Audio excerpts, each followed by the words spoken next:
Today we're going to talk about death. Death? Yeah, death. It's time that we normalize it. Let me explain.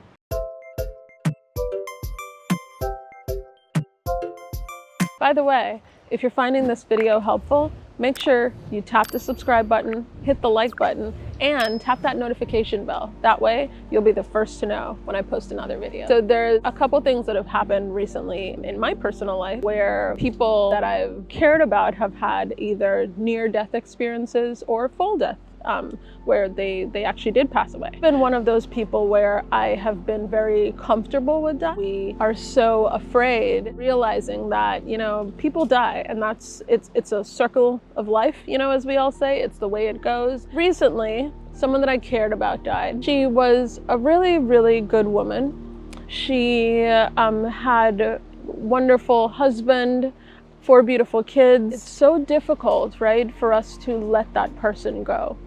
And it makes me think of, other times in my life where it's been tough to let that person go. And then you wonder, so why is that, right? What is it about it, why we're feeling that way? And it feels like we've been trained and we've been taught that death is the end. We all don't think about the way that it will affect our families, right? And so there's a couple things. So one, I want to talk about just planning, right? So planning for the fact that you're going to die. So many of us have grown up in, cultures and worlds where you don't talk about it, right? It's taboo. It's something you don't speak of. It's something we pretend doesn't exist. But why is that, right? We're all going to die. We know that. It's probably one of the few most predictable things, right, in our lives that we know is coming. And one of those is death. So why is it that we feel that we are not allowed to plan for that? So I wanted to talk about a few things, right? So I'm in the position where I'm going to have aging parents, right?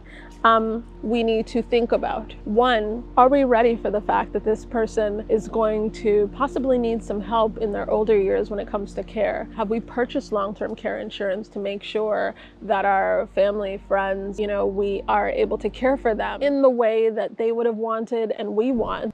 2, having a will or a trust, right? We hear it all the time, but there's something about when you've heard it, but it hasn't been done, and then you see the difficulty that it causes on the generation that's left behind. Why is it that these conversations are so taboo? And I realize is that a lot of us haven't taken a moment to really grasp our own mortality. It's important to think about the multitude of things, right, that can go wrong. So what happens if you are driving down the street and somebody hits your car and you are disabled by an accident? What happens if you are, so disabled that you can't work, you can't do a lot of things? What happens then? What is the plan, right, for a moment like that? What do we want done? The house that we buy, what happens if, I can no longer walk up the steps, right?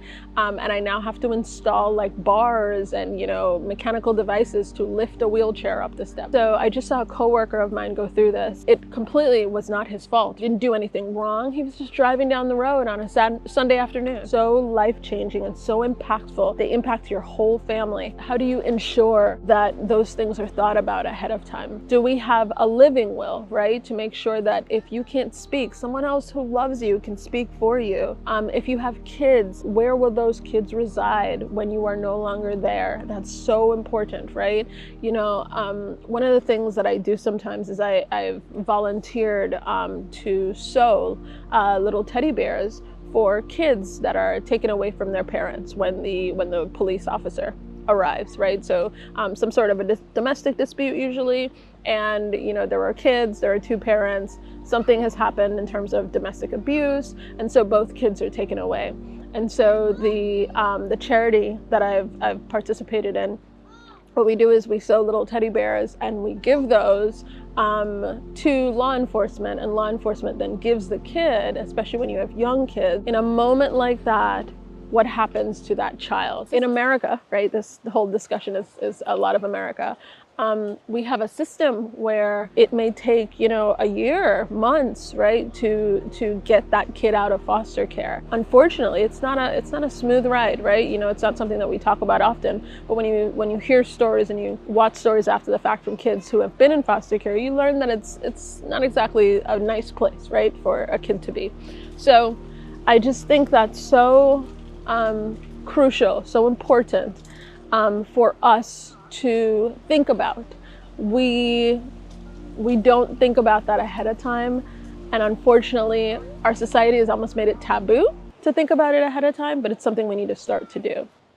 The next thing I'm going to talk about, when you are diagnosed with some sort of a life-changing condition, what are some of the things that you can do? It's important to make sure that you inform yourself to a point and then find doctors that know what they're doing, have open discussion with them about your concerns, what you need and what they need and what you need to do. And then from there, you have to take a step back and take the advice, make a decision, and go down a path. Other times the decision may be, hey, we need surgery, right? We need to fix this right now. Whatever that decision is, it's important for you to not freak yourself out. Life-taking type conditions, there is always going to be a certain percentage where you could die. If you spend time thinking about that, the mental toll that it will take on you it can be almost as bad as the condition itself for you, but also it can be absolutely devastating for the people around you that love you. One, they're having a hard time watching you go through it. Two, they want to support you. So they, a lot of the time, have already thought of some of the worst, but they may not have said it to you because they're trying to be the uplifting one. I think it's important for you to stop consuming information at some point for your own well-being. If you don't, you will then get almost a second layer of effects, that mental layer of effects that you will then have to work through. And you'll take your family and your loved ones on that journey with you too, which is always kind of tough for them as well. So I hope that helped. Those are some tips for how to deal with death, life-threatening conditions, and how to deal with it in a way so that you stay whole, right? This is a self-improvement channel, and I want to make sure I'm giving you tips not just on, happy things like travel, but also when we have real things going on in our life. I think it's important to talk about those as well too. So let me know if you're dealing with anything in the comments below, and also let me know what you thought of this. Were these tips helpful to you? Do you feel like possibly you could broach a conversation with a family member? Do you feel like this is too heavy for the channel? Let me know. I'd love to hear from you. Leave it in the comments below. And don't forget to go to www.kellyquestions.com and join the community. It's super easy to do. It's really quick. And we share some really cool information, about ways to level up in life. So if that sounds like you, make sure you check that link out and you sign up for the community. Thanks so much for watching. Bye.